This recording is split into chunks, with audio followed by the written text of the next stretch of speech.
isang lalaki dyan. Ang laki-laki ng katawan hindi maghanap ng trabaho. Ano yan? Habang buhay makikikain ka? Mahihiya ka naman, ano? Ang kapal! Tamad ka na nga. Puro pang mga babae pa iniisip mo.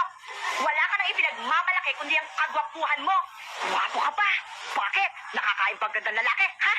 At ano palagi mo sa sarili mo, ha? Regalo ka ng Diyos sa mga babae? At... Hoy! Magtrabaho ka, no? Magpanat ka ng buto! Magpapawit ka! Sabi ko lang. Sir, pabayaan mo na. Talagang ganyan yan. Pabayaan mo. Sobra na ito eh. Nilalait ako. Ano ba? Tuhod mo. Hoy, sobra ka na. Sakit mo magparinig ah. Ano ba ang pakialam mo sa buhay ko?